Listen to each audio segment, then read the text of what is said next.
Audible is offering our listeners a free audiobook of your choice and a 30-day free trial membership. Just go to audibletrial.com/radiorandom and choose from over 180,000 audio programs. Download a title free and start listening. It's that easy. Go to audibletrial.com/radiorandom. That's audibletrial.com/radiorandom to get started today. Why Audible?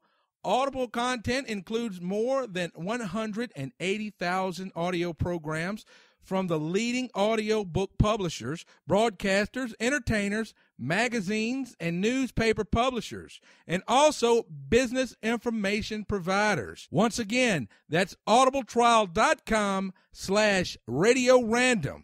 Go now. It's Wednesday here on the Radio Random Network. I'm your host, hashtag RDM Russell Devin McLain. Thank you for hitting the download button. I have a great show today. Almost like a way back Wednesday type thing. Not too far back, though. A couple of months ago, I had a chance to sit down and talk to the one and only Ronnie McDowell. Had a great conversation with him. Once again, I want to thank everybody for hitting the download button on iTunes, Spreaker, Stitcher Radio, SoundCloud, or wherever you're listening to us from. By the way, real quick, a few things I want to talk about. First and foremost, Spreaker is holding a contest, and we are in it, and the winner of the contest gets a custom app for their respected show. It's one of those Facebook things, you know, where you can see who get the most likes, and we could sure use your help. You can just go to rrnonline.com, or you can look in today's show notes. You can find the link to our image on Facebook, and all you have to do is go in there and give us a like, and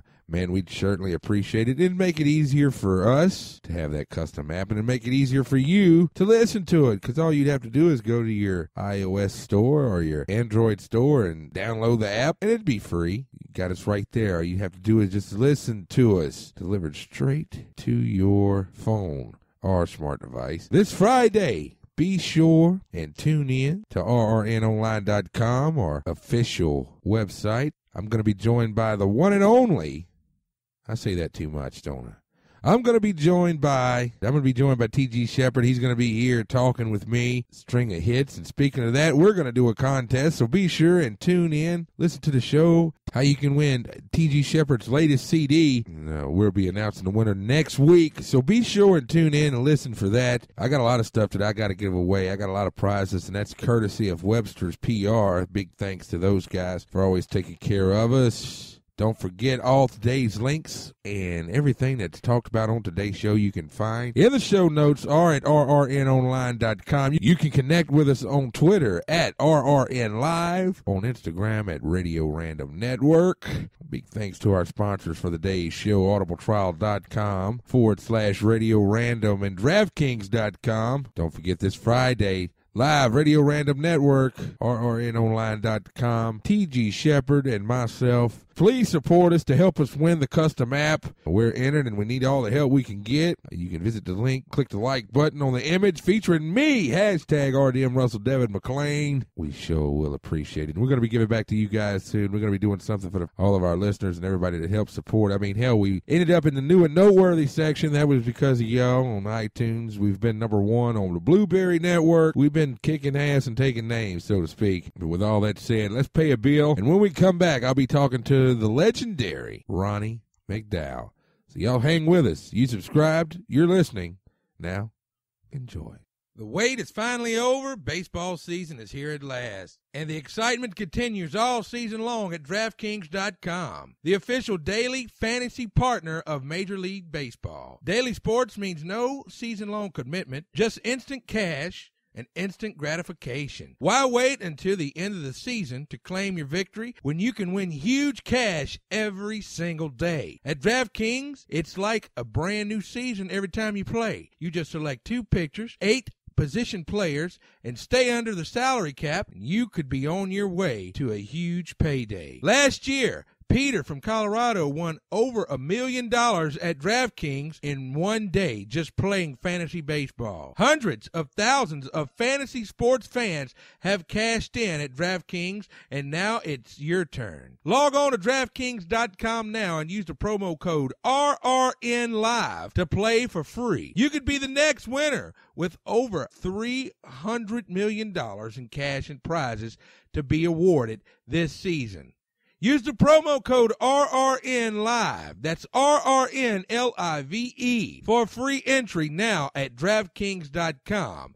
DraftKings.com. Let's start from the beginning. How did you really get started in the music business? Well, actually, I got started, I got out of Vietnam in 1972, May of 72, and I had already started writing songs while I was in the service, and I started, got a lucky break, and Porter Wagner recorded a song of mine, Roy Drusky, Jeannie Shepherd, the Wilburn Brothers, and of course, since then, you know, everybody from George Jones to George Strait. I'm a songwriter first and foremost, and that's actually how I got started in the music business, as a songwriter. Now, when you were growing up, Ronnie, was music a part of your household? Well, it was a part of mine, and it was, I had 4 older sisters, and of course they loved music.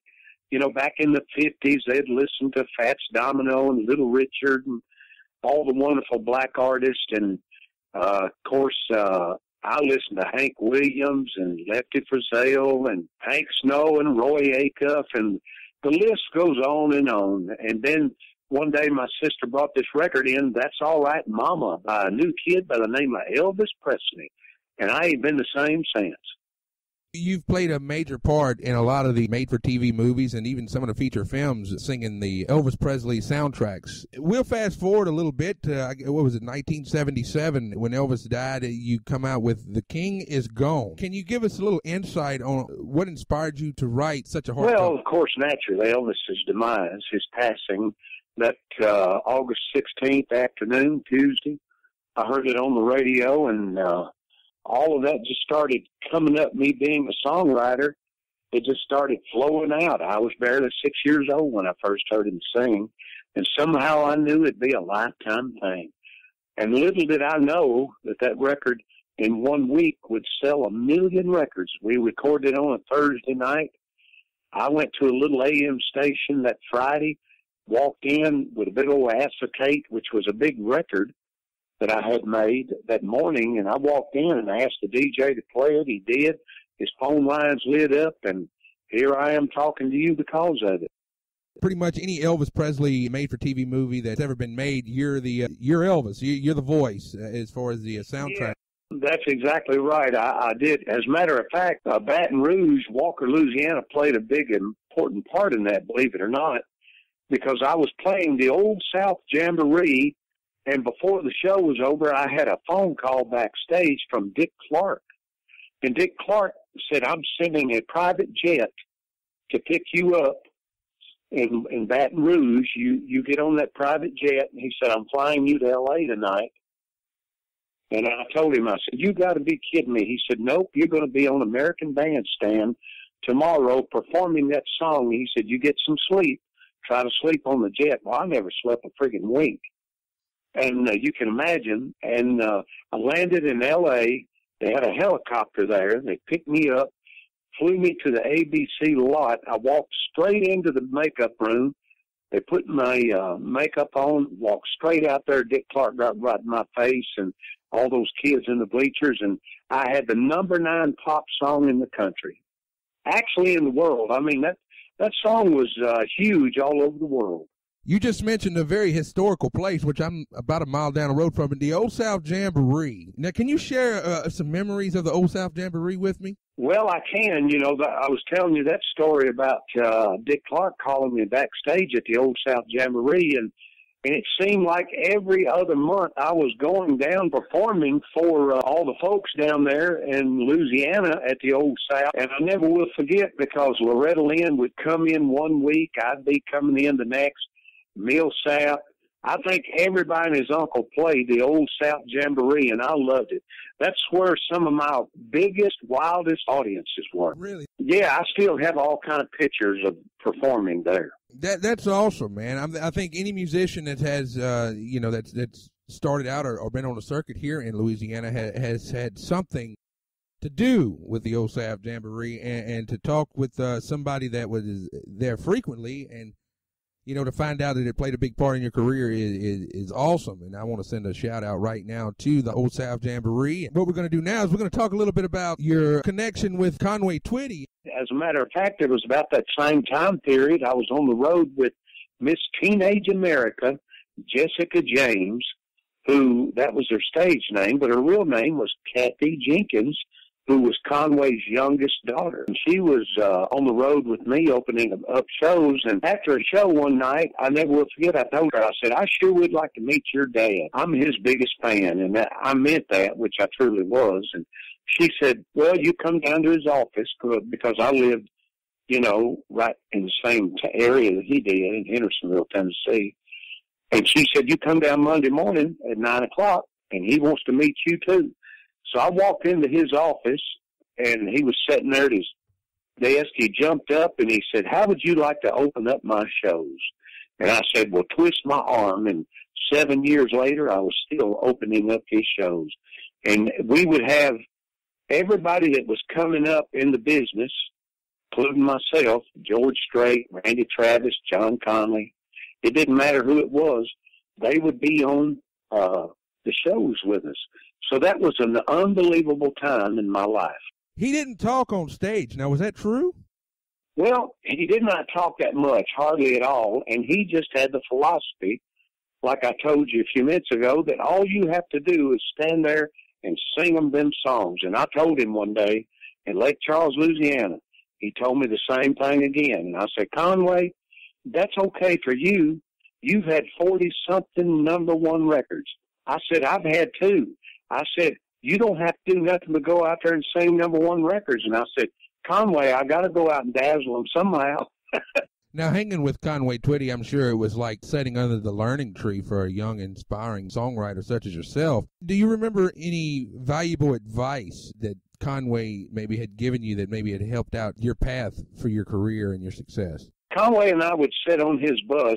He liked for me to ride on his bus and talk with him after the shows, which I did on many occasions. And Conway would teach me a lot about the business and talk to me about why he didn't like this, why he liked this. Conway was my mentor. He was like my second dad. He would get on to me all the time. He'd bring me on his bus and he'd say, you are not a comedian.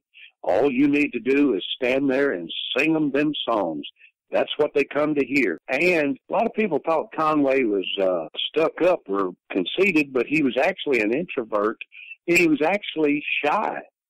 But he was a businessman, and he knew what he was doing.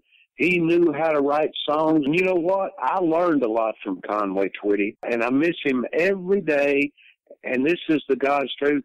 I literally think about Conway Twitty pretty much every day. Do you know where he got his inspiration from? I mean, because like with Hank Williams. Well, it's the same, not to interrupt, but same thing with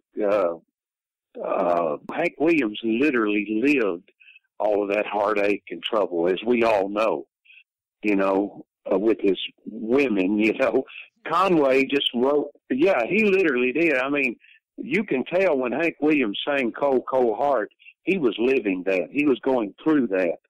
And, Conway Twitty just wrote songs for women. I mean, I'm not sure. Conway was happily married to his lovely wife, who I know very well for years and years. But Conway wrote songs for women. He always told me, he said, you got to write them songs for them ladies on the front row. And, that's why he wrote Hello, Darling. And when he would do that, the crowd would erupt. But he knew how to write a song and how to speak to those ladies. You talk about George Strait having so many #1 records. Well, Conway Twitty, here's the difference between my friend Conway Twitty and George Strait. Now, don't get me wrong. I love George Strait. I wrote songs for him. He makes me a lot of money. But here's the difference between Conway Twitty and George Strait. Conway Twitty wrote just about every song that he did George Strait never wrote one. So therein lies the difference in between a true artist and a singer, entertainer, songwriter.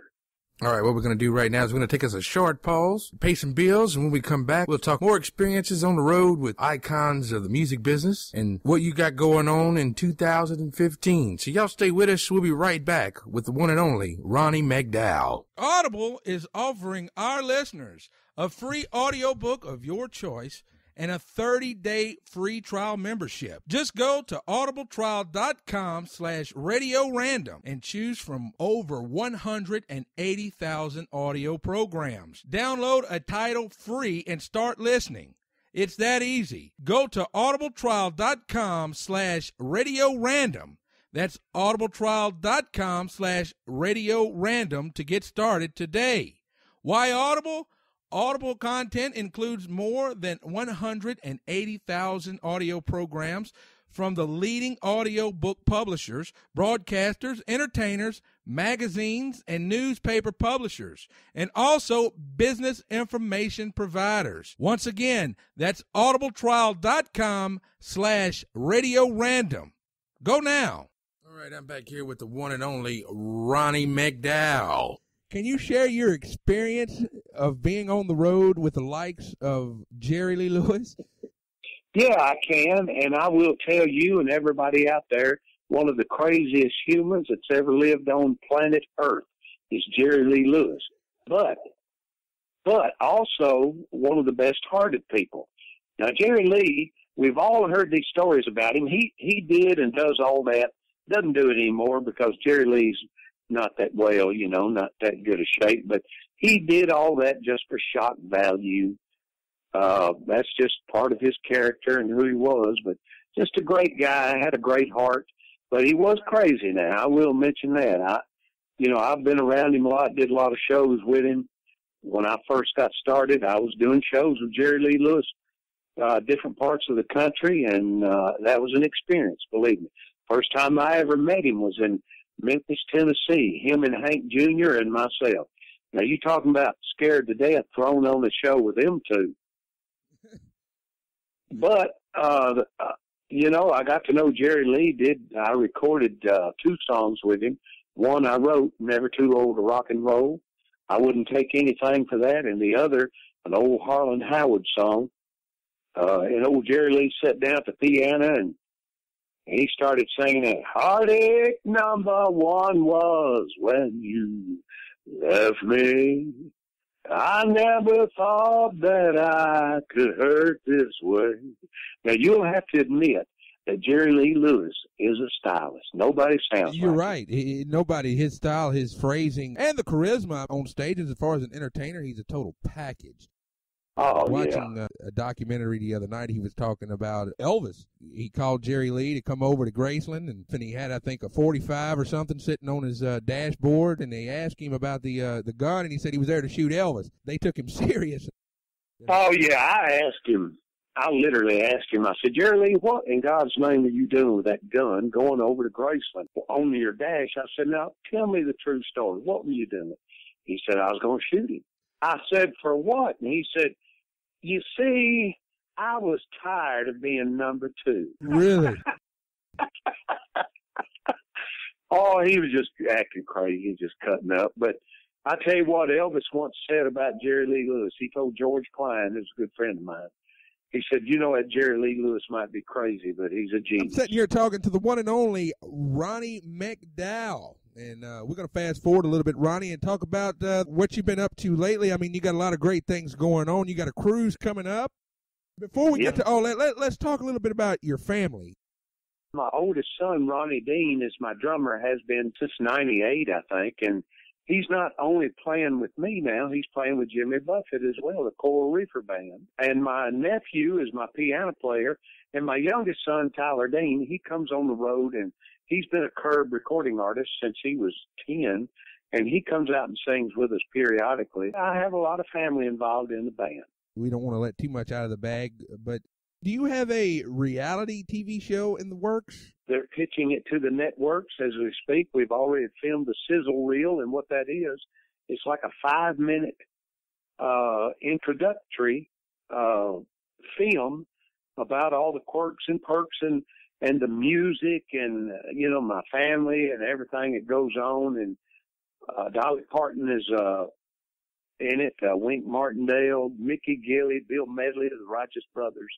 And that's partly about what it is. It's me and my celebrity friends. And so, it's being pitched to the networks right now. So wish us luck, and I hope it comes to pass. And if it doesn't, we had fun filming it anyway. Do you watch much TV? Not that much. I'm a history fanatic. I love the History Channel. I watch Fox News some. I watch Discovery Channel. I really don't watch that much TV. My girlfriend, she loves Golden Girls, and my favorite all-time TV show is Andy Griffith.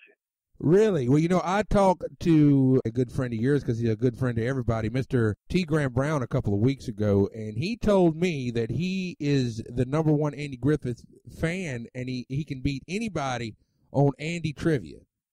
Well, he'd be hard-pressed to beat my girlfriend. I mean, she knows every line in every episode, and I thought I'd seen them all, but every now and then I'll catch an episode that I don't remember, but I saw one the other day. I just loved it. I laughed so hard because Opie wanted to be blood brothers with Andy, and Andy said, "Well, Opie, I think that's a fine idea. What do we need to do?" And Opie said, "Well, Paul, the first thing we need to do is slit our wrist." And Andy said, "Oh no, Opie, now we don't need to be doing that." Yes, indeed. But I love that, and I saw one this morning. I was watching it this morning, and Andy said, "Well, Barn," he said, "I didn't know you took Spanish in school." And Barney leaned back and he goes, "See." Yes, indeed. Lord, I love Andy Griffith. It don't get no better than Andy Griffith. Let's talk about a few things that you got going with Dolly Parton, a portrait that you had painted of with Elvis and Dolly. Yeah, they were on a picnic in Sevierville, and the reason why is because I did a duet with Dolly not long ago, and she told me that she always wanted Elvis to sing "I Will Always Love You." And Colonel Tom Parker wanted to publish it, and she wasn't going to give it to him. And she said, "What if I had?" Whitney Houston recorded that song, and it went to #1 for 13 weeks. And she said Elvis held the record for 35 years at 12 weeks. She said, "Now, what if I'd have done that?" She said, "I broke his record." Where's the irony in that? So I painted them on a picnic, and Dolly's singing "I Will Always Love You" to Elvis. I gave her the original not long ago, and that kind of led to Dolly being in my new TV show. So it was well worth it. With Dolly, I mean, you've traveled with her too as well. In my 40 years almost of doing what I've been doing, I've pretty much performed with pretty much everybody except, the young acts. I don't know any of those guys, but everybody that I came up with in the business that was on the radio, we all run into each other at one point in time. What do you think about today's music? What's going on with today's country is, here's the way I feel about it. That's what is going on for today's youth. I mean, that is their music. I mean, when I came up, that was the youth of the day. That was their music. And before me, whatever it was. And it just goes in circles and cycles. And, that's just what's going on out there. And I like a lot of it. Some of it don't care much for, but a lot of it I do. Are you listening to what's on the radio now? Well, I'll be totally honest with you. I have a very eclectic group of music that I listen to, which is pretty much about everything. But I mainly listen to, you're going to think I'm crazy, but I mainly listen to Frank Sinatra and Michael Bublé and things like that. I really like, but I used to do that when I was a kid. I loved big band music, Hoagie Carmichael and all that kind of stuff. But I listen to everything, but mainly that kind of easy listening, laid back. A lot of the 40s music was very laid back, and that's kind of the way I am anyway. I'm kind of laid back. You have coming up the Ronnie McDowell Cruise, selling out of New Orleans, April 26th. That's right. And, I had it down here because my fiance wanted me to mention that. I think she's throwing hits because that's underlined like 3 times. But I think she's wanting to go on a cruise. Yeah. But ain't that a shame, man? She's throwing you ought to take her on that cruise. You'd have a ball going to the tropics. But anyway, yeah, that cruise is, I've been doing cruises a lot through the years. Just got back on one from Hawaii a couple of months ago, and that was my 6th time in Hawaii. That's my favorite place on earth. And I love cruises. We have a ball. So, yeah, it's going out of New Orleans. I forget where all we're going, but it always goes to the beautiful islands that I love and all the tropical places. And of course, I love New Orleans. Have you spent a lot of time around New Orleans? Oh, yeah. I've done shows, like say in my 40 years, I've been with everybody and everywhere and played New Orleans a lot. As a matter of fact, I was in Baton Rouge with Drew Brees and John Snyder not long ago doing a Drew Brees fundraiser, and we all took our pictures together. Me and John Snyder sang a song together, and I had John to sing my favorite song that he did. I love John's voice, when he did that song, Hush, Don't Talk Now. I love that song. And I just think John Snyder has a great voice. He's a great actor. Right down the road, actually, I'm right in the middle here. He's got a movie production studio. Oh, wow. I'm not mistaken. Yeah, old John, he's a Georgia boy, He's probably come from humble beginnings like old Elvis and all the rest of us. What are we looking forward to in 2015? Got a new album that just came out. It's called I'm Gonna Dance with the Ones That Brought Me, and that's the title of the album. I wrote that song, and it's songs from 1959 to 1962. I wrote 6 of them. The other 5 were songs that I loved when I was a kid that were exposed but not overexposed, and it's my favorite album I've ever done because it sounds like stuff from when I was a kid, right when the music was just unbelievable, like Traveling Man by Ricky Nelson, Dream Lover by Bobby Darin, all that stuff that I loved back then. So that's my new album. I'll send you a copy of it. Before I let you go and get back to your busy day, do you have any advice for any musicians or songwriters out there that maybe want to follow in Ronnie McDowell's footsteps? Well, the only advice that I can give an aspiring songwriter, singer, is this. There is no magic formula, but you do have to have that initiative like I had. You have to be driven. You have to be aggressive. And you have to be, now get this, you've got to be in the right place at the right time. Mr. Ronnie, I want to thank you so much for joining me today on the Sounds of Louisiana podcast and sharing some of your experiences and your stories with myself and the listeners. And for more information, to book Ronnie or to join his fan club or to find out more about his upcoming albums or his albums from the past, you just simply go to RonnieMcDowell.com. You can find all the links and everything in the show notes here. We'll be sharing it. And again, Mr. Ronnie, thank you so much for allowing us to call you and for being on the show with me today. I truly appreciate it, and always I'm a fan.